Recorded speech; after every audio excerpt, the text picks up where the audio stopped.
Hello children. Today we are going to learn what causes rain. Have you ever wondered how does it rain? Let's see today what causes rain. Before this, we will learn the two important processes, evaporation and condensation. Do you know what is evaporation and condensation? Let's learn. First, we will learn the process of evaporation. Have you ever seen your mother boiling water in a kitchen? When water boils, it forms water vapor or a steam. This process of converting a water into water vapor or steam is called as evaporation. Did you understand?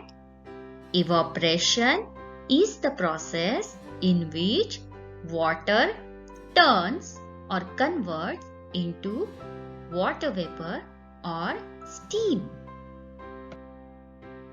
Have you observed a puddle of water on the road dries by itself after few days?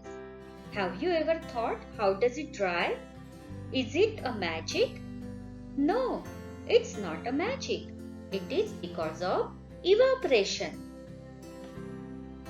Due to the heat of sun, water from all the water bodies on the earth like sea, river, lake converts into steam or water vapor. This process is called as evaporation. Similarly, the puddle of water dries up because of the process of evaporation.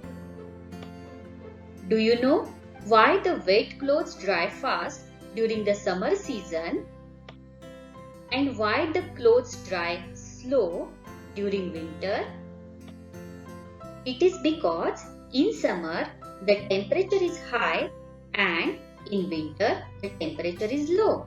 So, in summer, because of the high temperature, evaporation process happens faster than in winter. So, the clothes dry faster. Now, let's learn the process of condensation. Let's understand the process of condensation. If you cover the boiling water with the lid, you can see tiny water drops on the inner surface of the lid. Why this happen? It is because when the steam touches the surface of the lid, it cools down and then the steam changes into water drops. This process is called as condensation. What is condensation? When steam converts into water drops, that process is called as condensation. So, evaporation and condensation are two opposite processes. Evaporation is when water changes to steam or water vapor, and condensation is the process in which water vapor converts to water, changes to water. So, similarly, the water from river and sea evaporates due to the heat of sun and rises in the sky. And when this water vapor meets the cool air, it changes into water droplets. These water droplets form clouds. But when too much water is collected in the clouds become heavy and then this water falls down on the earth in the form of rain. So, we see both evaporation and condensation results in the rainfall. This is called as water cycle. Water cycle is the journey of water from the land to the sky and back again to the land.